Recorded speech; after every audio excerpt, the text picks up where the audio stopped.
ठीक है, एक तो लाइक और शेयर ठोक दीजिए, महाकाल का दबा के लाइक और शेयर ठोक दीजिए, 5000 लौटे दिख जाना चाहिए।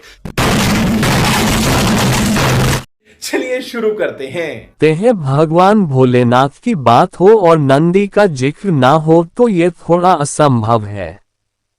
नंदी भगवान भोलेनाथ के वाहन है और उनके सबसे प्रिय भक्तों में से एक है।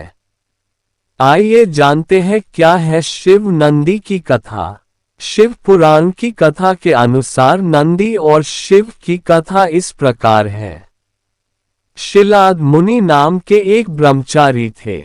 शिलाद निरंतर अपने योग और तप आदि में व्यस्त रहते थे, जिसके कारण वह गृहस्थाश्रम नहीं अपनाना चाहते थे। ये देखकर उनके पितरों ने उनसे वंश समाप्त होने की चिंता व्यक्त की। इस कारण उन्होंने संतान प्राप्ति के लिए इंद्रदेव से प्रार्थना की। तप के बाद इंद्र को प्रसन्न करके उन्होंने जन्म और मृत्यु से परे एक पुत्र का वरदान मांगा। इंद्र ने इस वरदान पर असमर्थता जताई और उनसे भगवान शिव को प्रसन्न करने के लिए कहा, जिसके पश्चात शिलाद मुनि ने कठिन तप कर भगवान शिव को प्रसन्न किया और उनके ही जैसे एक मृत्युहीन और अलौकिक पुत्र की कामना की। भगवान शिव ने मुनि को स्वयं पुत्र के रूप में जन्म लेने का वर दिया।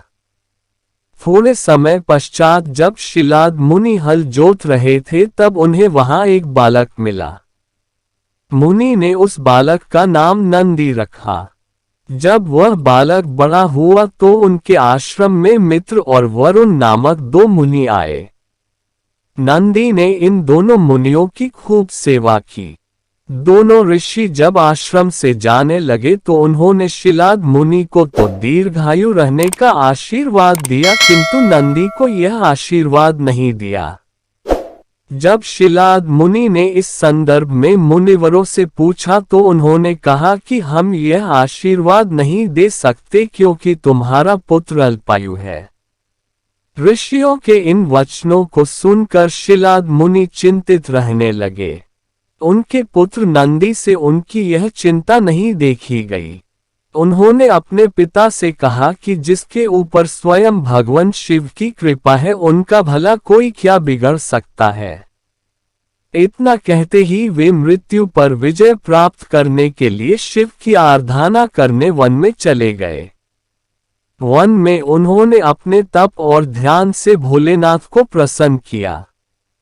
जब भगवान शिव ने उन्हें दर्शन दिए तब नंदी ने कहा कि प्रभु, मैं उम्र भर केवल आपकी सेवा करना चाहता हूँ। भगवान ने प्रसन्न होकर नंदी को वरदान दिया और कहा, पुत्र नंदी, तुम भय मृत्यु से मुक्त अजर अमर रहोगे। मेरी कृपा से तुम्हें जरा जन्म और मृत्यु किसी का भी भय नहीं हो। समझ रहे हो?